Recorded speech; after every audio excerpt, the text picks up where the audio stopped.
Okay, we got something here that I've been trying to bring awareness to now, I guess for about a week. And it really falls upon to top brass in Homeland Security, our military, just about as much as it does anybody else, including the president. But, you know, whenever you have a citizen that's jumping up and down saying, breach, breach, breach, what's going on here? And then it gets fully exposed to the public in what's actually happening, and our government still ain't stopping it or intervening. Our government, if we got any trust at all in our government, needs to immediately take over all social media platforms of these people that knows our hidden, deepest, most darkest secrets. And it needs to take over Google to be able to gain control over the things that Ronald Reagan was already discussing back in the 80s pertaining to Star Wars. Because if not, people like this guy right here that's a billionaire could flip and cause not just billions of dollars worth of damage, but millions of lives. To be sitting in the cockpit for the American people to have sit back and let this happen, it just shows you how careless that we have become towards wanting to put everything on autopilot, cruise control, in thinking that everything is going to be just hunky-dory and fine. In the meantime, they're talking about shutting down the government again. In the meantime, we're $33 trillion in debt. In the meantime, we got all these illegal immigrants coming over here. In the meantime, we got all the drugs and all the mass gun violence and the suicides. The government is unhinged whenever it comes to the protection and the safety of the sovereign people in America. And the reason why I say this is because once you tell somebody and it gets out to social media platform, and I'll probably be punished for putting this out. They liable to ban me or put me in YouTube jail because these are the people that control what they like and what they don't like. And whenever you go to bashing something about them, oh, they'll just shut you off. They'll just take you off the airwaves. Yeah. So, for conscientious sake, for military safety sake, and for ethnic sake, pertaining to people having ethnics, because we have reached a point here in not only in America but the world that people no longer have good ethics. They don't no longer know how to do things proper. And to be quite honest with you, what this guy is doing would actually fringe on the level of being a terrorist, a traitor in the eyes of the American people. And it's not so much that he knows about all our hidden secrets, but the fact that he is willing to take sides and do what they're talking about that he has done. I've only listened to maybe about 10 minutes of this, and I've listened to enough of it that it is literally, I really don't know how to say what I want to say without it being offensive. But for our officials, Homeland Security, Secret Service, all this other stuff that's supposed to be protecting us in case of a terrorist attack, regardless whether it's a domestic or a foreign domestic attack, and for them to have sat idly by and let this fester and grow and become what it is today, it almost makes me want to pack up and denounce my citizenship and go to another country somewhere. And that's saying something, because I'm 62 years old and I'm basically landlocked. That's what they wanted to do. Johnson up here and some of the people up here in Weakley County, they wanted to be sure and put a felony on me. That way I wouldn't be able to handle a gun. Well, you know what? If I can't handle a gun, I don't think I should be capable of handing a sword towards the doomsday devil's stool that I continue to keep talking about for the past 30 plus years. Something has happened to our country pertaining to safety and security issues from A to Z. Our schools is depleted. Our teachers ain't getting paid right. We got people now that's striking that can't keep up with pay raises. The oil industry purposely jacks up and gouges people, but yet now, whenever there's a bad calamity and somebody goes down to, let's say, to the coastline towards selling bags of ice for $20 a bag, they get arrested for price gouging. But yet now we'll allow for these heavy hitters, these mega people, to basically dominate our lives, regardless whether it's social media, regardless whether it's the oil industries, regardless whether it's the insurance companies, regardless whether it's the pharmaceutical, big pharma, regardless whether it's, I could go down a long list about how that our American government is no longer concerned about its citizens, towards what happens to us.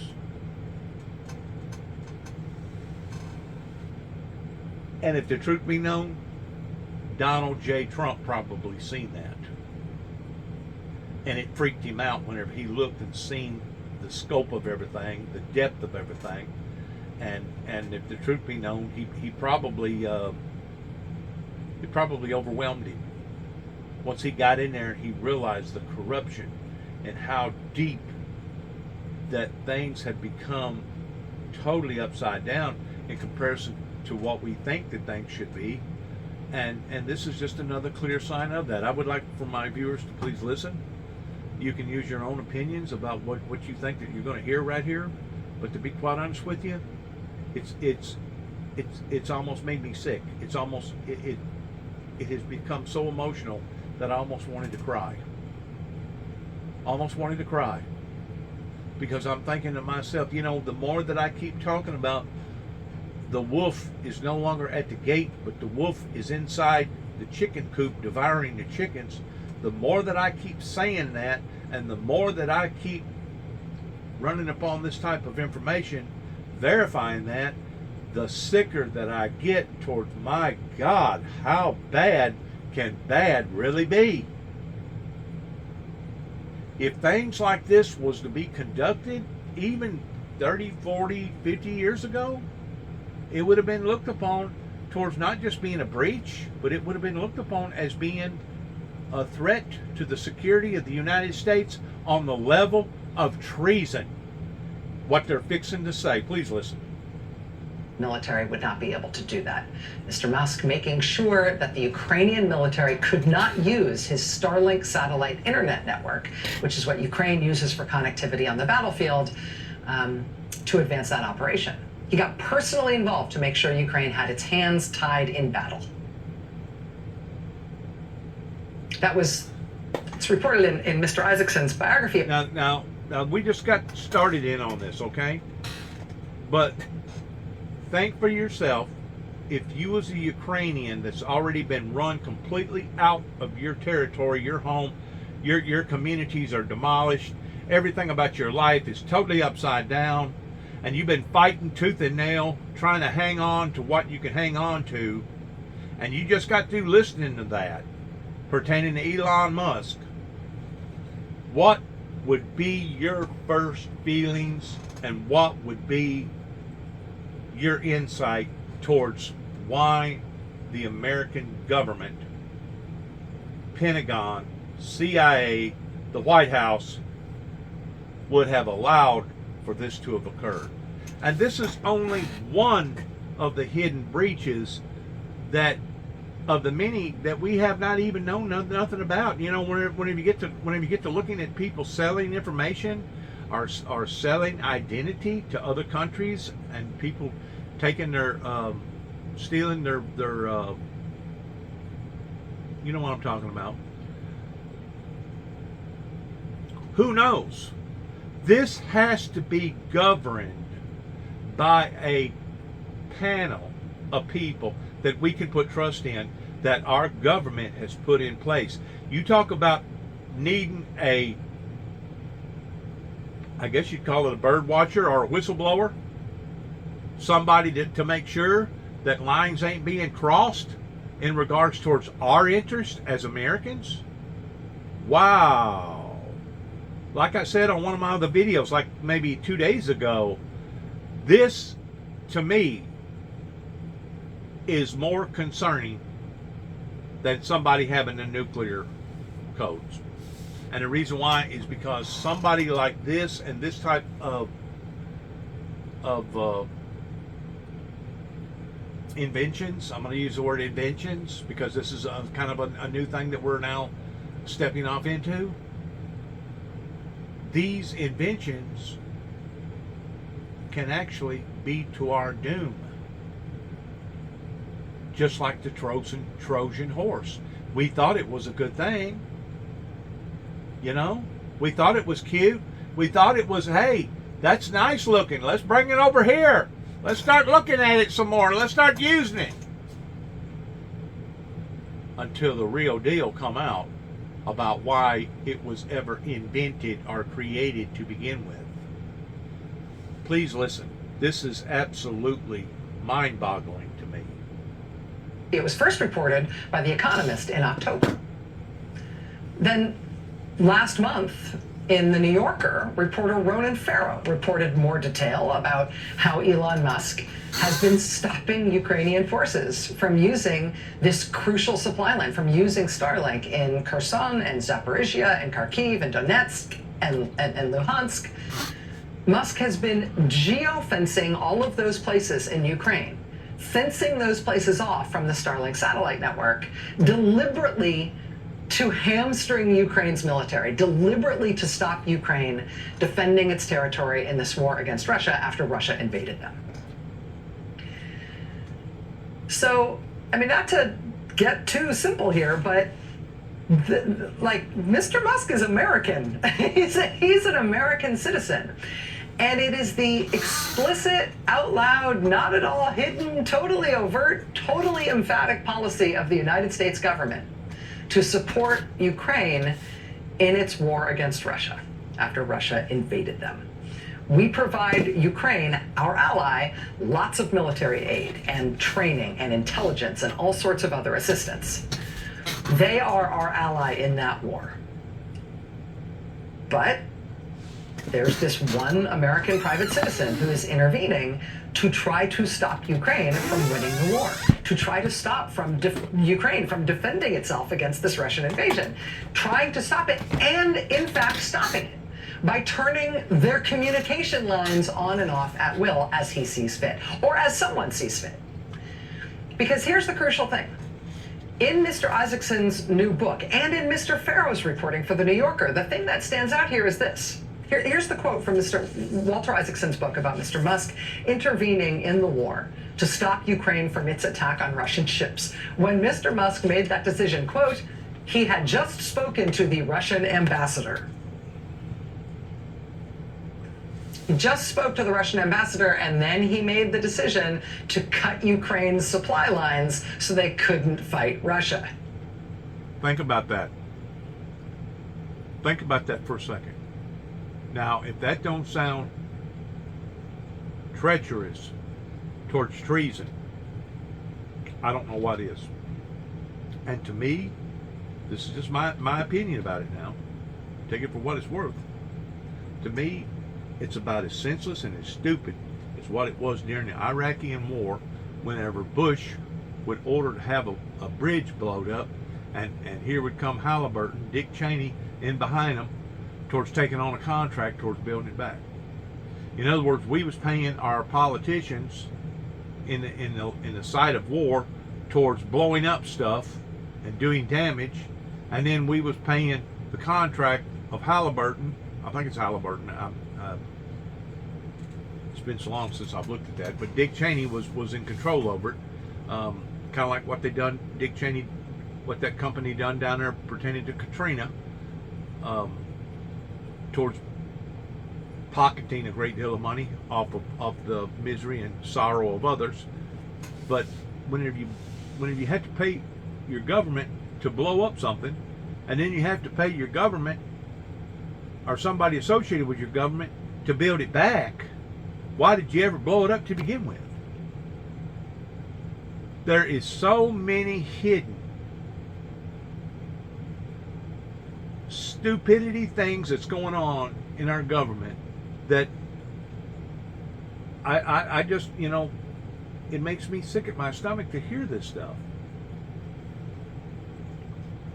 It's like, what is going on? Didn't fight Russia. Here's how Mr. Farrow describes Musk's own description of who he was talking to when the Pentagon intervened to try to fix this problem, tried to get him to stop messing with Ukraine's supply lines, tried to get him to stop messing with Ukraine's ability to fight off the Russian military. This is from the New Yorker. Ronan Farrow's reporting. Quote, to the dismay of Pentagon officials, Musk volunteered that he had spoken with Putin personally. Another individual told me, meaning told Ronan Farrow, that Musk had made the same assertion, that he had spoken with Putin, in the weeks before he tweeted his pro-Russia peace plan. Musk said that his consultations with the Kremlin were regular.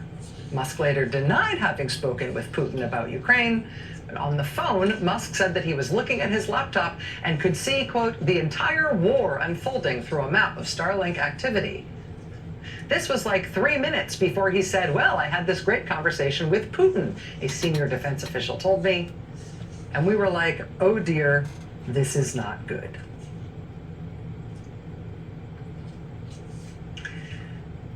It is important that this one middle-aged, red-pilled, right-wing billionaire has taken one of the world's major social networks and turned it into a fire hose of totally toxic, anti-Semitic, and pro-Nazi content. Now publicly blaming the Jews for the financial woes of his company, while personally using his power and his public profile to boost and validate literally self-declared anti-Semites and white nationalists who are now the loudest influences on that network. That's an important thing in the world.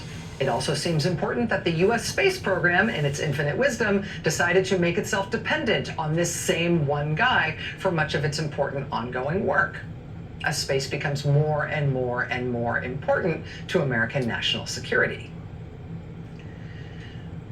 But given the role of Russia in the world today, given who they are and how they are conducting themselves these days, given the place Russia has in given the place of Russia in relation to America's place in the world today, how is it possible that it is the Russian government that is reportedly advising this one American private citizen, advising him about turning on and turning off the single most crucial supply line for the military in the country Russia is fighting, the country that Russia has invaded, the country that Russia has invaded that is our ally? This is an American citizen reportedly taking advice from the Russian government about how to make sure America's ally loses this war against Russia. If they had him over there in Ukraine right now, with the war going on, this guy right here, they'd probably line him up on a wall and execute him. I'm just saying, because you're talking about some very, very serious matters whenever it comes to interference. And I was thinking about this a while ago whenever I was listening to it. So many kids today, the younger generation, they have put all their high hopes, and not just kids, but grown-ups too as well. I mean, the world has evolved just within the past 10 years. And people takes all these pictures these keepsakes, this nostalgia, memories of weddings and children and you name it, growing up, babies, etc. And there's really nothing to support that data if something was to happen to that line. At least back years ago, whenever you take a picture and you had a piece of paper, you could then maybe take a picture and put it on data form. But now, whenever you just put it on data form, if something ever happens to that satellite or something ever happens to that social media platform, all that information can be zapped immediately. And I said something, I guess now it was probably about 7 years ago. One of the people that worked for Randy Burgess up here in the City Hall, he goes to Church of Christ Church. And I said something about, it would be a good idea that if they took all their vital information and stored it on an SD card, that way it wouldn't just be in the cloud, but you would have an actual tangible way of being able to put it into a laptop or something and still be able to have that information. There's just so many unforeseeables on all this stuff that has just recently been dumped into the world's laps, and now we're starting to see the dangers involved, especially if you had the wrong person in behind the wheel that could weaponize and have the power to be able to turn off, turn on, shut down countries, stop wars, start wars. I mean, come on. Against Russia. How is this happening? And how is it possible that the United States government is basically just a bystander here? Right. On this sunny day? Right. By the swing set? Joining us now is Pulitzer Prize-winning journalist, my friend Ronan Farrow, investigative reporter and contributing writer for The New Yorker. Mr. Farrow's recently published piece on this subject for The New Yorker is called Elon Musk's Shadow Rule. Ronan, thank you very much for making time to be here tonight. I really appreciate it. Thanks for having me, Rachel. First, let me just ask you if I have characterized your reporting correctly. I know that both you and Mr. Isaacson and the reporter for The Economist and some other people have gotten to different pieces of this. So what I see is sort of this same story. Did I characterize your reporting accurately? And did you see it sort of the way I presented it? You did, and I always respect how you give viewers the timeline of everyone who contributed to our understanding. I'd also point out the Financial Times, as this was happening, was doing good leading reporting about the outages in terms of coverage on the Ukrainian front lines. I talked to not just the officials you mentioned, but also Ukrainian soldiers on the ground who had the experience personally of being shocked as they attempted to advance in some of these critical areas where Russia was attempting to seize control, and as they lost the ability for commanders to communicate with troops on the front lines. So, there are varying opinions about how directly that contributed to, for instance, potential loss of life. But everyone around this seems to agree what happened is as you rendered it, and that there was a grievous consequence for people on the ground. I want to talk specifically about Mr. Musk's communications with the Russian government. As you point out in The New Yorker, and you're right, there's nothing illegal about an American private citizen talking to a foreign government. That said, it's not exactly legal for American private citizens to conduct their own foreign policy contrary to the interests of stated U.S. foreign policy. But we're sort of in that within those bounds, I think, a little bit in trying to figure this out. You reported that Mr. Musk has had direct conversations with Russian officials. We have seen Mr. Musk post very obviously pro-Russian propaganda after these conversations. You connect that communication, apparently Mr. Isaacson connects that communication as well, in time to Mr. Musk's decision to cut off this crucial communications asset for the Ukrainian military. What do you understand about his communication with Russia? The timeline is fairly straightforward here, Rachel, and we have abundant evidence about it. Elon Musk very often likes to identify problems in the world and swoop in and try to solve them. There's a lot of upside to that. And NASA's reliance on him is also an antidote to a situation where we literally had no way to launch American astronauts into space unless the Russians launched for us. So there are positives to this. However, what we saw in the Ukraine case was Elon Musk swooped in, he was tweeting with Ukrainian officials, he was saying Starlink is on the way. Then, over the ensuing months, I think he clocked the price tag of this, so there was a pragmatic concern, and there appears to have been an ideological shift where at conferences and in other settings, and as you say, even eventually on Twitter, he started, for instance, putting out public peace plans that accorded exactly with what the Russians wanted. New referendums that might redraw the lines in favor of Russia. He started tweeting out information that the Russians often point to, namely that there are areas around Ukraine's borders in which the local population, they like to say, would prefer Russian rule. That's something that Elon Musk parroted. So we see all of this that's public facing.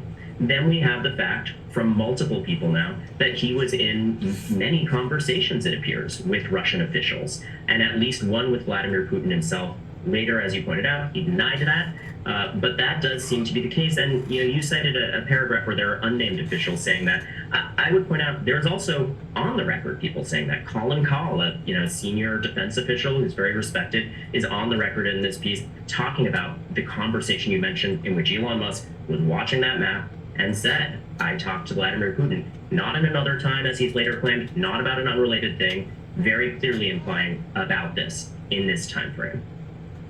Well, the other thing that's so unnerving about that section of your reporting is just the idea of what Mr. Musk describes. On the phone, Musk said he was looking at his laptop and could see, quote, the entire war unfolding through a map of Starlink activity. So if you've got anybody in the world, I don't care what nationality you are, but if you've got somebody who is saying that he's having direct conversations with Vladimir Putin, who is saying, according to lots of good reporting, that he is talking to the Russian government regularly and senior officials in the Russian government, and he simultaneously has access to information that shows, in his words, the entire war unfolding in terms of what the Ukrainian government is doing, what Ukrainian units are doing all over that active war zone. That's a very, very dangerous potential conduit of information just in terms of the conduct of the war. I mean, that's the biggest intelligence risk you could possibly imagine in terms of whether or not Ukraine's ever going to be able to win this thing. And to be quite honest with you, whenever the Iraqi war, I think it was Desert Storm, maybe Desert Shield happened, we was having complications, or the Pentagon was having complications on calling shots out towards where they wanted to heat up the heat zone towards bombing people. And the reason why that they was having problems is because the media would get a hold of that information, and the media would start spewing that information out, and the next thing you know, that information was coming back to the people that we was going to be bombing. That way they could abandon or prepare for the worst. All this high-tech technology is out of control. And the media, well, actually it began with the Army, but then it went from the Army to the media.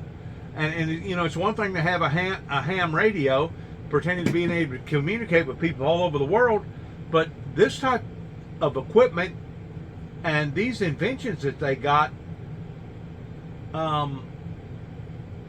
goes way beyond a ham radio. Way beyond a ham radio. Way beyond your local TV network or your local radio station that has license to be able to operate through some sort of deal to where they can't generate but just so much power within that region, because if they overpower, then they start stepping on other people's territory. In other words, it's kind of like a patent. You can get a license for the patent, but you got to stay within the boundaries of of that area that they want you to be in. Well, what they got now has no boundaries. This is open. This is like a Wild Wild West show. To where the fastest man that draws the gun will be the one that left standing. It's unbelievable. Needless to say, Rachel, this is of grave concern to Ukrainians, to American defense officials watching this conflict and trying to advance American interests in the region. You mentioned that regardless of the legal lines, it is a unique phenomenon and potentially a problem when a private individual is brokering foreign policy like this. Elon Musk does have many of the powers of a state now. He goes on diplomatic missions. He poses for the kind of awkward smiling handshake photos with foreign officials, including Chinese officials that we usually associate with elected officials. And we have American officials treating him like an elected official because his power is unavoidable in these areas.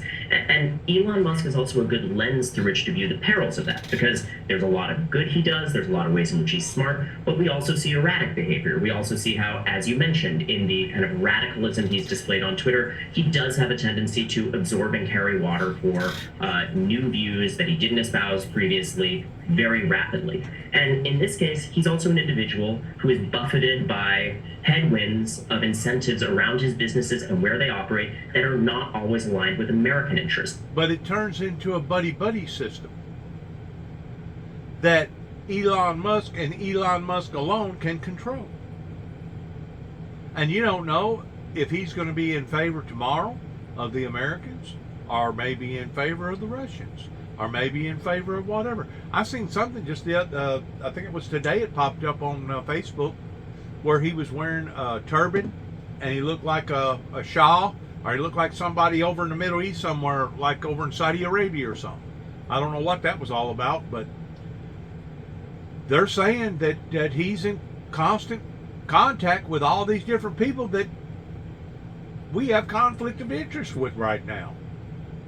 Since half of all of Tesla's, the vehicles, are produced in a Shanghai factory, that means he has to be in diplomatic conversations with Beijing. And he's a fairly transparent guy in some ways. It's not clear that all of his statements around this have always been accurate, like the Putin comments. However, he talks about it a lot. He goes in interviews with the Financial Times in one case and comes out and says, I talked to the Chinese. They're mad about me giving internet access in Ukraine because remember, the Chinese have backed the Russians in this conflict, and they're fearful of that kind of free internet technology being given to their own people. So he's dealt with blowback for the Ukrainian support because of his unique geopolitical position, and that does underscore how dangerous it is to concentrate all of this power in the hands of private billionaires with their own interests. Exactly. Right, and it raises the question, if he's being pressured and advised by the Chinese and the Russians, what's the relationship of the U.S. government to him, particularly when he's conducting effectively foreign policy against the interests of stated U.S. Stated U.S. policy. Pulitzer Prize-winning journalist Ronan Farrow. Ronan, thank you for this reporting. Thanks for talking with us about it tonight. It's good to see you. Thanks for all you do, Rachel. All right, thanks, Ronan. All right, much more ahead here tonight. Stay with us. That wasn't eye-opening pertaining to the vulnerability that we have allowed for ourselves to get Well, in. then you have nothing to worry about. Well, now we've got one state's Republican Attorney General saying he's going to bring criminal prosecutions for abortions in states where abortion is legal. Republicans' ambition on banning abortion, on locking people up for it, on banning it everywhere, it is intense and unabating right now. And along with the real life consequences that has for women all over this country, this is also the sort of thing that has real electoral consequences, which you can see Democrats at work on here. Reproductive health care decisions are among the most personal a woman will ever make. They are choices that should be made by you and your doctor. And the last people who should be involved are these guys.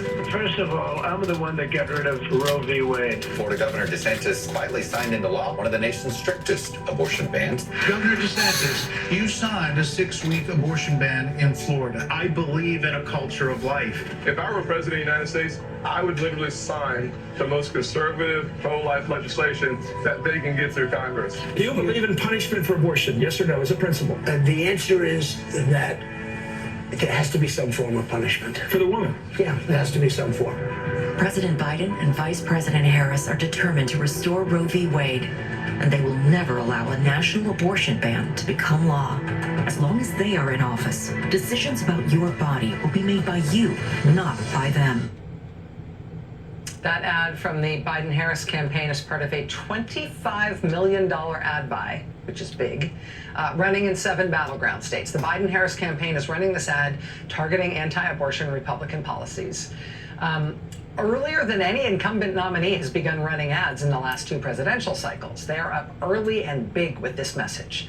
It's a good reminder about the potency of the abortion issue heading into the election in November, but I think it's also a good reminder that Republican governance in individual states can easily become a national story, can easily become a defining problem for Republicans who are hoping nobody notices what they are doing in individual states. And I think we are seeing that happen right now in a state like Alabama on abortion. But it is also happening on a separate but equally important issue in a really important swing state. And we've got that story here next. Well, that ought to go over like a lead balloon.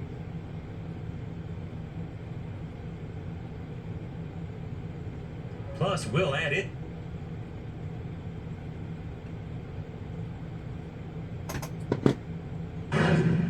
It's called the Princeton Gerrymandering Project. It's a very forgettable name, sorry.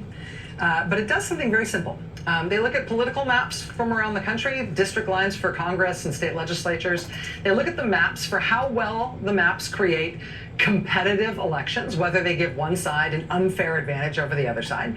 They look at the maps for fairness, basically, and then they give them a letter grade like the grades you get in school. Well, in the great state of Wisconsin, where the districts were drawn by the Republican legislature, the state House maps get an F. Same for the Wisconsin State Senate maps. Those also get an F for failure. The failure for Wisconsin democracy in those maps translates into a win for Wisconsin Republicans. The bottom line with those maps is that even when way more people in Wisconsin vote for Democrats, Republicans win most of the seats anyway. It's a nice trick. Wisconsin voters appear to be just about fed up with this. Consider what happened this year when they voted for a new state Supreme Court justice. Liberal candidate Janet Protasiewicz told voters the Wisconsin maps are wrong. She called the maps rigged. She said they do not reflect people in this state. Voters heard that message and they picked Janet Protasiewicz by a margin of 11 points, a resounding margin. Her victory created a liberal majority on the Wisconsin Supreme Court for the first time in 15 years, with just a huge win. And so Wisconsin Republicans freaked out. Before she hears a single case on the Supreme Court, Republicans are threatening to impeach her. They would need a majority vote in the House to impeach her. They have that. They would need a 2/3 majority in the Senate to remove her. A 2/3 majority, which they also have.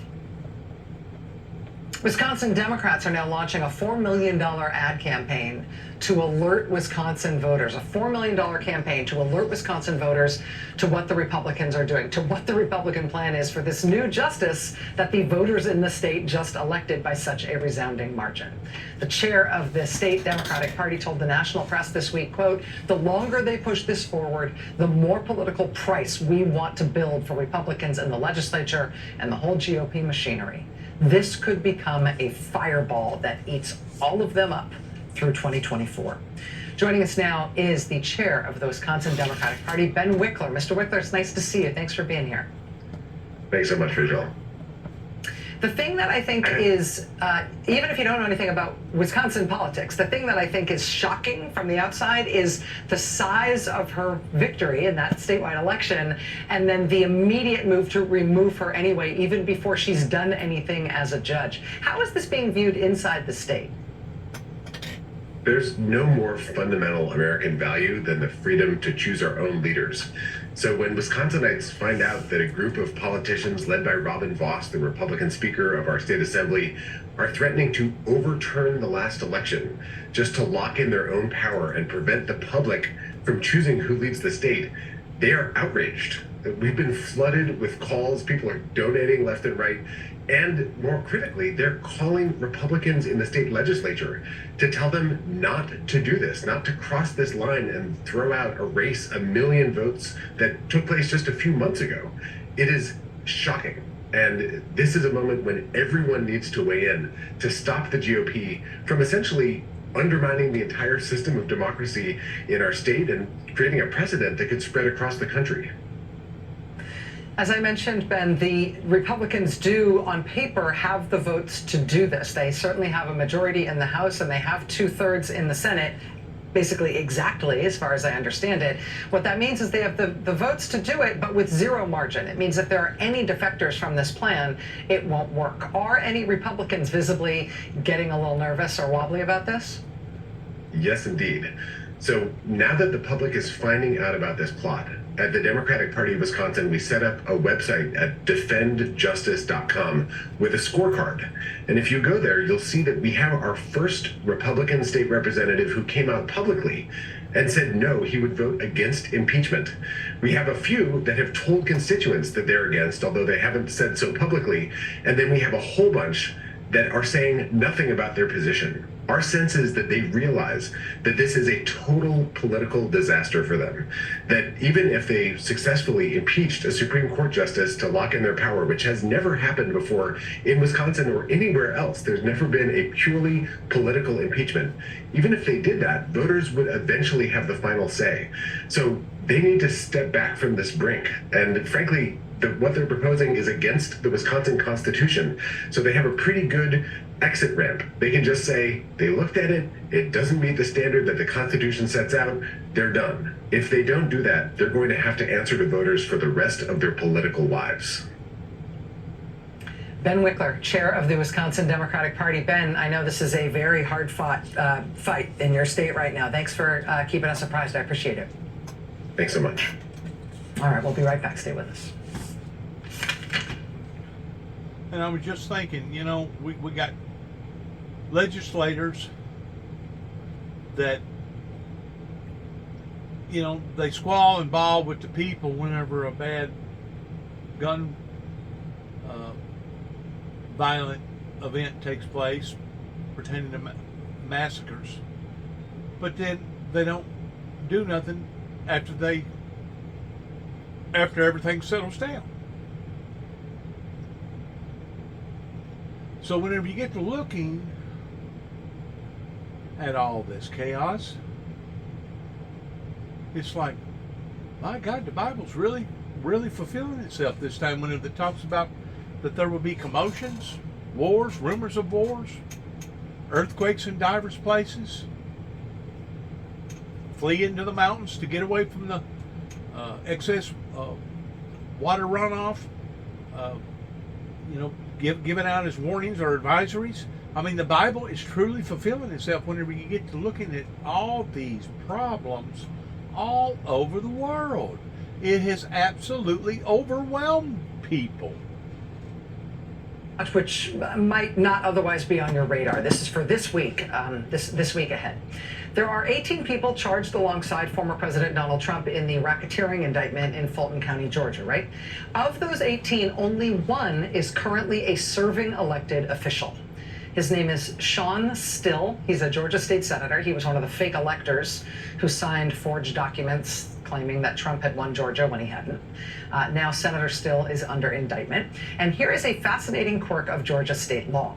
When a sitting lawmaker is indicted for a felony, the governor is required by the Georgia state constitution to appoint a commission to review the indictment to determine whether that sitting lawmaker should be suspended from office while he or she is facing charges. So Georgia's Republican governor, Brian Kemp, is required to do this by the state constitution. He has now appointed a 3-member panel. He picked 3 Republicans, naturally. But under the law, those 3 Republicans on the commission have to report their findings by the end of this week as to whether this indictment against Senator Still, quote, relates to and adversely affects the administration of his office as a state senator. If they find that it does, Governor Kemp has to suspend Mr. Still from office for the duration of this case. So this is just worth watching. I think this is going to be a real life test of how much accountability Republicans are willing to dole out amongst themselves on this issue, especially after Governor Brian Kemp came out last week at a press conference and said he wouldn't be part of any Republican plan to remove Fani Willis from office, the DA who was prosecuting the case against Sean Still and Trump and everyone else. This piece of the accountability puzzle is now in the hands of Georgia's elected Republican officials. So it's going to be really interesting to see what they'll do with it, whether they'll let him keep on with his job as a state senator or suspend him. Also interesting to see will be a brief that... Now, as she was talking about this particular situation, it made me think of, well, how come, if the governor has this type of power, how come don't nobody have power over Elon Musk? That whenever Elon Musk gets out of touch with reality pertaining to the needs of the American people, and you got to admit, if he's really doing what they're saying that he was doing over there in Ukraine, pertaining to the Russians and everything, and then buddying up with this group and buddying up with that group, you have to admit, if that's really going on,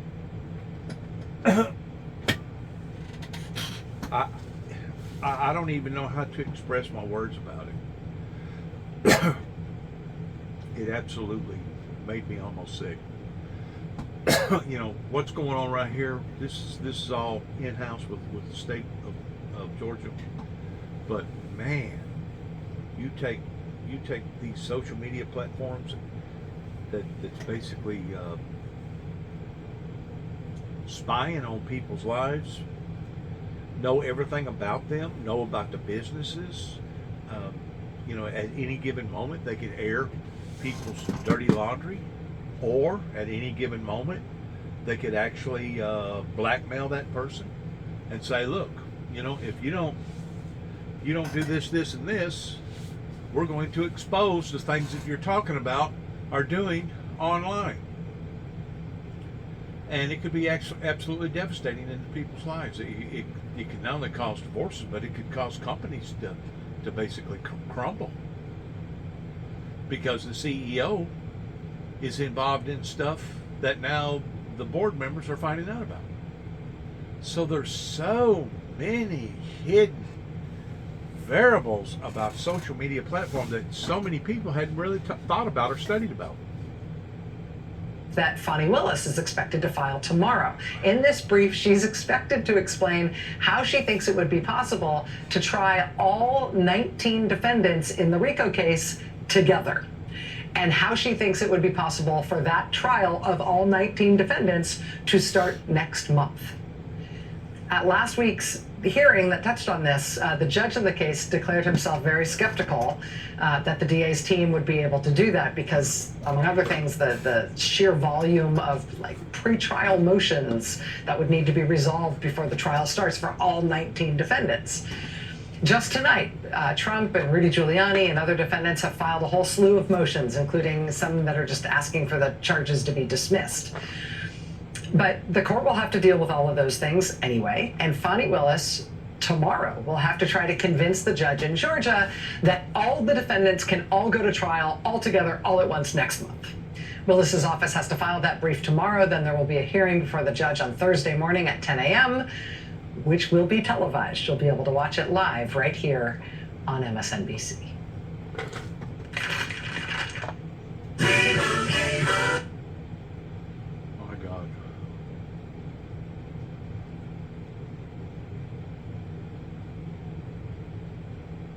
Trump involves Donald Trump's conduct leading up to and on January 6th, his lawyers insist that Judge Chutkan must be replaced. Writing in their motion, Judge Chutkan has, in connection with other cases, suggested that President Trump should be prosecuted and imprisoned. Such statements made before this case began and without due process are inherently disqualifying. Although Judge Chutkan may genuinely intend to give President Trump a fair trial and may believe that she can do so, Her public statements unavoidably taint these proceedings regardless of outcome. The public will reasonably and understandably question whether Judge Chutkan arrived at all of her decisions in this matter impartially or in fulfillment of her prior negative statements regarding President Trump. Under these circumstances, the law and the overwhelming public interest in the integrity of this historic proceeding require recusal. The recusal motion quotes Judge Chutkan in the sentencing of one January 6 defendant saying, "The people who mobbed that Capitol were there in fealty, in loyalty to one man, not the Constitution. It's a blind loyalty to one person who, by the way, remains free to this day." The recusal motion by the Trump lawyers says, quote, "The public meaning of this statement is inescapable. President Trump is free but should not be." Judge Chutkan similarly suggested that, in her view, President Trump was responsible for the events of January 6, 2021, and should be prosecuted. The motion then quotes Judge Chutkan sentencing another January 6 defendant who blamed Donald Trump for what he did. And then the judge said to that defendant, "So you have a point that the people who may be the people who planned this and funded it and encouraged it haven't been charged, but that's not a reason for you to get a lower sentence." The recusal motion says public statements of this sort create a perception of prejudgment incompatible with our justice system. Judge Chutkan's statement that it's a blind loyalty to one person who, by the way, remains free to this day, straightforwardly, and of course incorrectly in the defense's view, suggests that President Trump has culpability for the events of that day and should not be free. Tonight, Judge Chutkan gave Special Prosecutor Jack Smith the deadline of Thursday of this week for replying to the recusal motion. Also today in Georgia, Donald Trump's last White House chief of staff and now co-defendant, Mark Meadows, has filed a notice of appeal to federal judge Steve C. Jones's ruling on Friday that the Georgia criminal case against Donald Trump's co-defendant, Mark Meadows, cannot be moved to federal court because the conduct Mark Meadows is accused of was beyond the, quote, outer limits of Mark Meadows' federal job as White House Chief of Staff. The judge wrote, "Meadows failed to provide sufficient evidence that these actions related to any legitimate purpose of the executive branch." Mark Meadows is now desperately afraid that the federal court ruling could mean that Mark Meadows could be spending the Christmas season in prison. Tonight, Mark Meadows filed an emergency motion asking the 11th Circuit Court of Appeals to stay Judge Jones's ruling to, quote, prevent irreparable loss to Meadows' rights. This follows an earlier attempt by Mark Meadows today to stay the case through a motion filed in federal district court to pause the judge's order pending the appeals process. In that motion, Mark Meadows' lawyers argue that Georgia State Judge Scott McAfee has not ruled yet on the issue of severing the other defendants from the two who requested a speedy trial. They wrote, at a minimum, the court should stay the remand order to protect Meadows from a conviction pending appeal. Absent a stay, the state will continue seeking to try Meadows 42 days from now, on October 23rd, 2023. If the state gets its way, Meadows could be forced to go to trial and could be convicted and incarcerated before the standard timeline for a federal appeal would play out. Judge Jones gave prosecutors until 12 p.m. tomorrow to file their response to that motion. Leading off our discussion tonight is Andrew Weissmann, former FBI General Counsel and former Chief of the Criminal Division in the Eastern District of New York. He is a professor of practice at NYU Law School and the host of Prosecuting Donald Trump podcast. Also with us, Neil Katyal, former acting U.S. Solicitor General and a professor at Georgetown Law. He is the host of the podcast Courtside with Neil Katyal. They are both MSNBC legal analysts.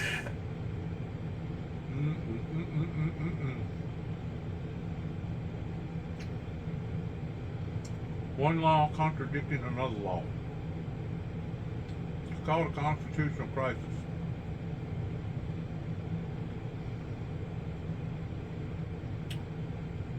bunch of legal haggling that right now is verbal, but actually could get physical. The state's capital was unharmed in the terrorist attack on 9/11 because of the heroic passengers and crew on United Flight 93 who forced the terrorists to crash that plane in a field in Pennsylvania as it was heading for Washington, D.C. Today on Capitol Hill, there was a wreath left by the Flight Attendants Union next to this plaque that commemorates the 40 people who were killed when that plane crashed. The plaque reads, "In memory of the passengers and crew of United Airlines Flight 93, whose brave sacrifice on September 11, 2001 not only saved countless lives, but may have saved the U.S. Capitol from destruction. Al-Qaeda terrorists could not harm the Capitol, but a mob carrying Trump flags did on January 6th. Here is video of the Trump attackers of the Capitol on January 6th fighting their way into the building through one entrance with the plaque of Flight 93 on the wall just outside the frame of this security camera video. In the 21st century, only two groups have tried to attack the United States Capitol: Al-Qaeda, led by Osama bin Laden, and Trump supporters led by Donald Trump. Only the Trump attackers actually did damage to the Capitol. Joining us now is Democratic Congressman Daniel Goldman of New York, whose district includes the site of the 9/11 terrorist attack on the World Trade Center. He's a member of the House Oversight Committee, served as a majority counsel for the first impeachment trial of Donald Trump, and he's a former assistant U.S. attorney for the Southern District of New York. Congressman Goldman, thank you very much for joining us on this solemn day, not just in your district, but throughout the country. I know you were at Ground Zero today for the annual commemoration there. What was it like to be there again today? You know, it's never gets easier, Lawrence, just to stand there among all of the elected officials, so many survivors, so many military veterans, so many members of the Fire Department of New York and the Police Department, NYPD, Police Department of New York, who lost so many lives on that day. And you sit there and you listen to family members read out names of loved ones who innocently perished on that day, while waiting for the bell to ring for a moment of silence when the planes crashed into the towers, when the towers came down. It is haunting, and it is a reminder of what others around the world feel about our democracy and feel about the freedom that we have and the great country that we have. And that is not only the reason for jealousy, but it's also the reason for hatred for those who don't provide those freedoms and that democracy to their people who want to destroy us. And it is something that we can never forget. And it's incredibly important to continue to remember 9/11 every single year so that we do never forget. We saw President Biden on his return from Asia, stopping in Alaska, specifically on this day, 9/11, to speak about it to a military audience, an audience that included first responders. And he had a real story to tell about a friend of his that he grew up with who suffered a terrible loss of his son on 9/11. Donald Trump has no such story to tell, and he grew up in New York City. And started off lying about losing friends on 9/11, but then has never mentioned it since when he was caught in that lie. And today, the best he could do was 2 minutes alone in a room. Never, like most commemorations of 9/11, Donald Trump did nothing today. Well, the thing that always sticks out to me about Donald Trump is that he went on local news very shortly after the attacks and somewhat bragged about the fact that now that the World Trade Center buildings had fallen, his building at 40 Wall Street was the second tallest building in New York City. And I think that just shows the depravity of this person who has now become the mantle leader of this Republican Party, and that's who the Republican Party, long before he ever got into politics, that's who he is. And it is, I think, a very important comparison to see the humanity, the compassion, the dedication and commitment to the United States of America from President Biden, and you compare it to the hollow statements from Donald Trump, who also bragged and sort of gloated about the destruction on 9/11, and that is a perfect comparison between the two of them. I give Governor Ron DeSantis credit. He was there today at Ground Zero. He came to pay his respects, and he deserves some credit for doing that, for getting out of his living room where Donald Trump apparently was, to come and do that. And but it's a sad state of the Republican Party that that's who the clear leader is to become their nominee again. Congressman Danny Goldman, thank you very much for joining us tonight. Always appreciate it. Thank you. Thank you, Lawrence. Coming up, Senator Sheldon Whitehouse will join us next.